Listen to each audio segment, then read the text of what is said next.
So on the last day of 2023, I quit my full-time job to become an indie game developer.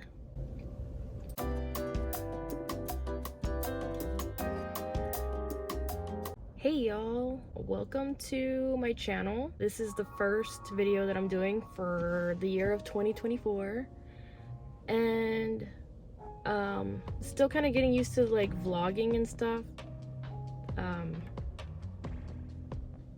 Yeah, it's pretty fun though. But anyway, I kind of want to just do sort of like a life update sort of thing and just basically talk about what has transpired in the last 24 hours. So just to kind of go back, if you're not familiar with who I am, hi, my name is Amanda. I am a South Texan, born and raised. And I love video games, and this year is kind of when it all started, and just kind of brought me to where I am today. I guess just to take it back to the very beginning, I guess of just what happened this year, not the very beginning. I don't want to give you my whole life story, at least not yet. I was working as a operations supervisor for a contact support center, and there I had a lot of experience with, I would say, probably the biggest tech company in the world, just offering tech support and just leading a team of like about 20 plus people from across the nation, and they were all tech support advisors.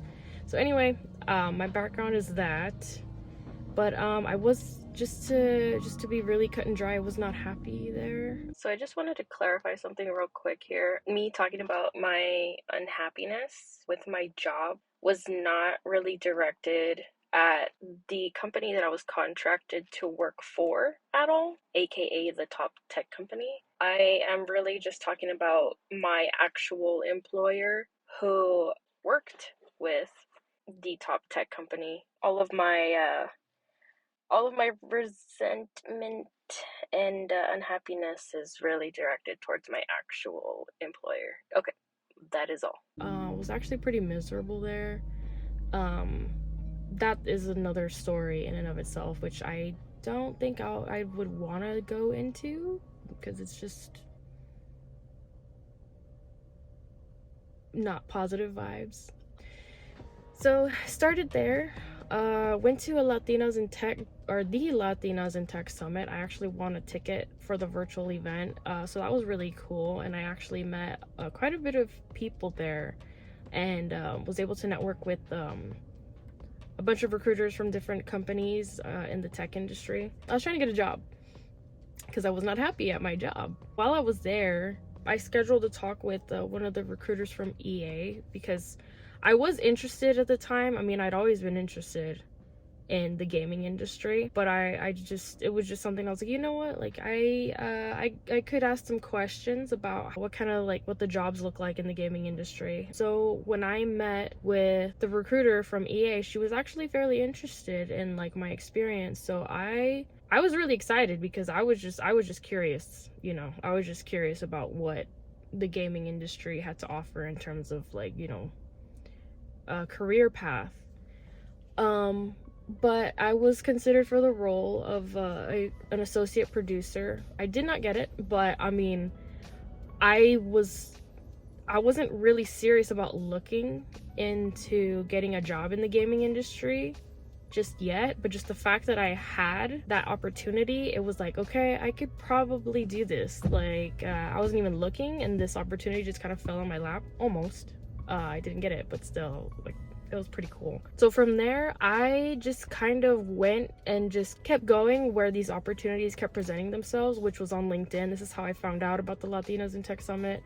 And I was like, you know what, like if I am really interested in the gaming industry and I want to be more serious about it, then I would probably want to go back to LinkedIn, where all these opportunities have been presenting themselves to me, and just purge everything that is not gaming. So that's what I did. I unfollowed a bunch of companies that I knew I didn't want to work for, or that weren't gaming related at all. Even if you know, that they were like really popular companies, really successful tech companies. I knew that I was pretty set at that point on going into the direction of video games or being in the video game industry, because in the past I did, you know, do Twitch. I did stream a little bit on Twitch and stuff, and that was just kind of always just kind of like the dream. And even before then, I did have like kind of a far-fetched dream because I wasn't really that good at a pro level. And here you can see that I'm not very good at aiming with Pharah. Damn, that was a sick dog. Oh, what? But I really wanted to be a pro in the Overwatch League. That was like one of my dreams. But I knew that was, you know, like, it was kind of like one of those, I guess, like fantasy kind of things. Like, oh, that would never happen. But the gaming industry is awesome, and like it seems so cool and so fun. So anyway, I just decided to double down on that and just started following a ton of people from all these different companies, like AAA companies, like from Blizzard, Nintendo, Larian Studios, just a bunch of gaming studios that I was familiar with, and just kind of seeing, you know, just kind of studying these people and in like the least creepy way possible, just to kind of get an idea of what it was to work in the gaming industry professionally. And I feel like I kind of had the biggest breakthrough when I found Amir Satvat. Yeah, at that point when I discovered like his gaming industry resources, or just like his job searching resources in general, I was just like, okay, like here's a lot of good information and a lot of good resources for me to really take advantage of, and just to kind of try and take it and run and just get myself into the gaming industry as soon as possible. Here's somebody who's doing something really awesome, putting out all these resources for people specifically to get into the gaming industry, and I'm just, you know, just like, why not take advantage of that? So I thought that was freaking awesome. And if you're somebody who doesn't know who Amir is and you want to get into the gaming industry, look him up on LinkedIn and just do exactly what I did.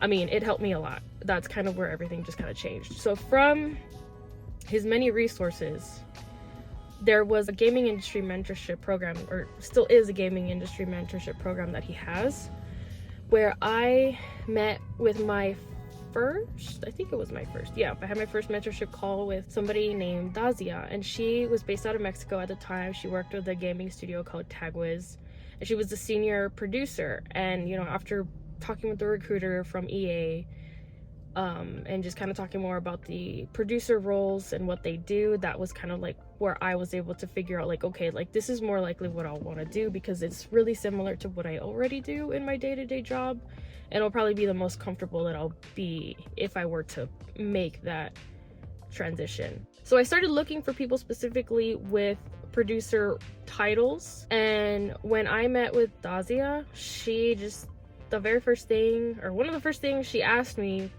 was, have you ever done a game jam before, or have you ever heard of a game jam? I'm just like, no, like I don't know what that is. I'm not sure. And then she was just like, okay, well, pretty much this is what it is. You get together with a team of random people. It can be virtually. It has been virtually mostly. It usually takes place over the course of a weekend, and by the end of it, you all just kind of work together to make a game. And I'm just like, holy, like you could just make a game in like a weekend. So you're saying I could just dedicate like a few days of my life and I would have a game? I was like, that's freaking amazing. That's freaking cool. Like, what the heck? Like, how have I not known about this? Anyway, so I jumped right on that opportunity. She told me specifically about one game jam that she was, I guess, sort of helping out with. It was being put on by the X Place, which that's another really good resource. It's pretty much LinkedIn, but specifically for the gaming industry. So if you're like an artist or a programmer, you can just pretty much advertise yourself on there and look through their job boards and stuff. So Anyway, they put on this week-long game jam, which I think was perfect for me because it wasn't, you know, that much pressure on me as a first-time jammer to try to push something out in like 2 days time, 3 days time. There was a whole 7 days, and luckily I was able to get some of my friends on board, a couple of my friends on board, Lizzie and Emily. Lizzie, she had a background already in art. Emily, she already had a background in programming. So I was just like, okay, like, this is amazing. This is literally all I need. This is the bare minimum. I have an artist, I have a programmer. We can do this, and I'll just help out wherever I can as much as possible. It was very challenging, but we did come up with a really cute, awesome game called Hopscorch. It is still in the works. The scheduling is kind of weird for us. We're in different time zones, and we have life. It's still being worked on. It's still something that I feel like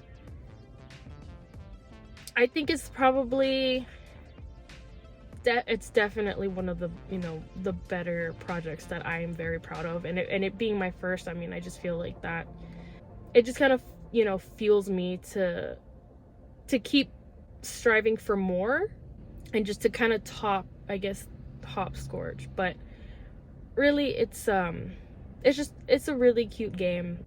After that game jam was over, that's when I was just like, yeah, like, I don't think I want to do anything else with my life ever again.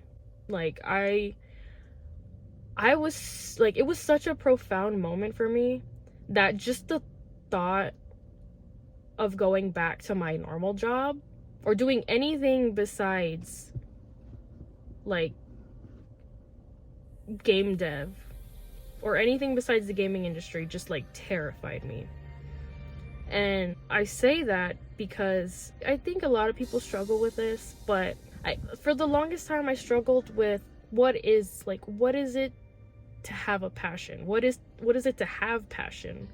What does it mean to do what you love for a living? Like, I had no idea what that meant. Like, it made me really depressed, thinking like, why can't I find something? Like, why can't I find something that I love, like, that I love to do and I get paid for it? Or just, why can't I find something that I love to do and just, you know, be happy doing it? And, you know, a lot of this could also just stem from, you know, like, my own personal issues. Yeah, I just kind of had that, I guess, sort of like resentment towards myself and towards the world in the past. And, you know, as I grew up, I just kind of was just like going through the motions, like, okay, this is my life, like, this is my job, I hate my job. But I was just kind of accepting of it. I was just kind of like in that mindset where I was like, okay, everybody's miserable, like, what's new? I'm miserable too, so it is what it is. But then I found game development, and I found this amazing community of people who were just so supportive and just helpful. Like, I cried a lot in the beginning, like, when I started working on these game development projects, because I had never felt that kind of support from anywhere, like in a formal workplace. And I was just so happy, and I just felt so relieved that I found somewhere that I felt like I actually belonged, and everybody just kind of understood me. I don't know, it was like one of the craziest things to have experienced. So having kind of prefaced that, and then just kind of going back to what I was saying about, you know, just being terrified to go back to any other job, or that's where all that comes from. And at the time, you know, it was all kind of working out, because, you know, while I was doing all this, I was on a leave of absence from my work. So it kind of worked out that I don't think it would have worked out any other way. It really helped me really just kind of have time to focus on finding myself and finding my true passion, what I love to do. So I took a lot of that time to really dig deep into like who I was in terms of like from a professional standpoint in the gaming industry. And that's just kind of where I ended up. I just kept falling back into like, because I tried to explore other things too. Like I tried to do programming, I tried to do sprite animations and stuff like that, tried to do like game design, and honestly that's something that I feel like I'm that's always going to be a part of my game development profile, or I don't know, like just what I do. But yeah, I just kind of kept falling back into the producer role because that's just kind of where I was able to help the most, and was just kind of being the organizer of all the tasks that we got to do, just building out the roadmaps and help keep everybody on track and on task, and just delegating stuff. And I just really love program management tools. I don't know, I just think they're so fun, so it's just natural. But I've done at least 4 game jams since I started all this in the beginning of June, late May. For a little while I was also a mentor on Amir's mentorship program, where I started as a mentee, so that was really cool. I met a lot of cool people that way too. And eventually I got my my first actual job in the gaming industry, aside from, you know, just doing indie developer stuff. There's a studio called XV Studios. They're working on like a AAA title. They were doing all this crazy stuff. It was really awesome. I learned so much from the people that were helping out in the project, because it's just crazy stuff, man. Like the game was going to be built in Unreal Engine, so there was a good amount of people who knew what they were doing and were working on like crazy stuff. Like that being my very first, I guess, like real experience in like that kind of setting, like not indie, and the goal was like, you know, like a AAA multiplayer extraction shooter type game. Like it was crazy, it was awesome. So that happened believe like in July. That's when I got, I guess, like my first official like gig in a gaming studio. So from there I learned a lot more, and throughout this whole time I was just still active on LinkedIn, still doing and attending virtual events and stuff like that, especially like the audio events, particularly Aida Figuerola's Gaming Backstage LinkedIn live audio events. That was another like huge resource for me, because I was able to actually talk to the people that I was following on LinkedIn, and just kind of ask them questions that I felt that could help me better understand like what helped them succeed in their roles, even if it wasn't like stuff particularly relevant to, you know, like me taking on a producer role, even if they were more on like the business development side, or on the creative side, or programming, or, you know, whatever it was, whatever sector that they worked in. Like I just felt that no matter what it was that I was gaining knowledge about, it was still a very valuable thing for me to learn, because I could connect it in some way, shape, or form to other things that I was learning about in the industry. So I was just absorbing everything that I could, and I still am just absorbing everything as much as I can, like a sponge, because I don't think being a game developer is a linear thing. So I feel like it benefits you greatly to just take in all the things that you can, because you don't know when or where it would become useful for you. So that's just kind of my philosophy on that, on just kind of like listening in and asking all the questions, and just being a sponge, and just absorbing everything, and just talking to anyone and everybody in the industry, AAA, indie, AA, whatever, like from all different sorts of backgrounds in the industry. Just doing that in and of itself is fun too. I mean, I've met like so many cool people just networking and just following their journeys, and you know, they'll sometimes show interest in mine too, which is pretty cool. So that, I feel like, has been just kind of another thing that was one of those things that led to another, like Flow Lobby. I joined Flow Lobby because my very first mentee, this was even before I joined Amir's resource, somebody just randomly followed me and was like, hey, like I really like your stuff, like, you seem really cool, and I really like the stuff that you post about, and it would be really cool if you could be my mentor. I'm just like, oh my god, like, yes, I'll be your mentor. Like, this is crazy. So she's one of my friends now, and she was able to get into Flow Lobby, which I thought was super cool. Flow Lobby, if you don't know, it's a social media app specifically for gamers. So I just kind of expressed interest in it too. Yeah, I mean, from there, then just one thing led to another, and then I became a part of Flow Lobby too as a graphic designer, because that was also just kind of like the time where I was also exploring stuff in terms of more artsy things in game development. So that has also been really fun. I could go on and just try to explain everything that's happened in like these past 6 months, but I'm just kind of like just doing like the spark notes here. More recently, I joined the Indie Game Academy. I took up the CEO, founder of Indie Game Academy, Willem.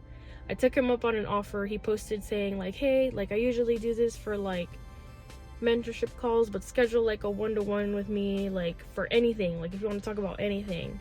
I'm just like, okay, like, he seems like a really cool dude, and I actually do have some questions for him. So I just kind of I just struck up a conversation with him, because at this point I was like, okay, like, I feel like I want to open up a studio. I felt pretty strongly about this, like, when the thought first came into my head. So I was already planning everything. I was already talking to my husband, because he has a degree in business administration, and man, he knows Steam better than anybody I know. Like, he probably knows it as well as like the people who work at Valve. So I have been, you know, just interrogating him and asking him questions on how Steam works and stuff like that, because I'm already like planning for future stuff that hasn't even, you know, I don't even have the foundation laid out for it yet, but that's just how far ahead I've been thinking about stuff. But yeah, anyway, I talked to Willem about it, and he shared some really awesome information with me, just basically about co-founders and what you would want to do, like the first things you'd want to do when you start up like your own studio, like it's an indie studio. But aside from that, I mean, it was a really, really awesome call. And then he told me how the level 3 program was coming up, and he just kind of told me how it's kind of like a little simulation of like running your own studio. I'm just like, okay, I could definitely make use of that, especially now. And you know, you would be paired like with other people, and they would do like a little like wizard Harry Potter sort of hat sorting ceremony. So I thought that was really fun, and it has been so awesome.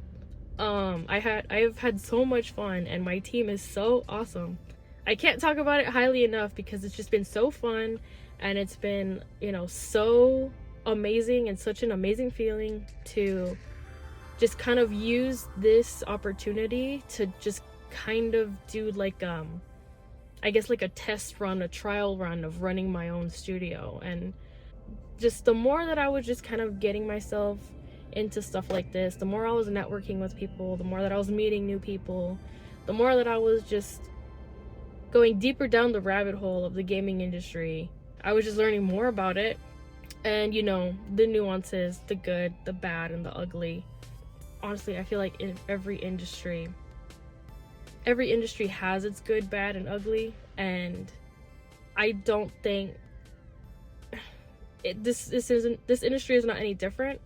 But the thing that is different to me about it is that this is what I'm passionate about than other industries, if that makes sense. So this is my next step. So I'm gonna make my own indie gaming studio, because that's what I feel is right.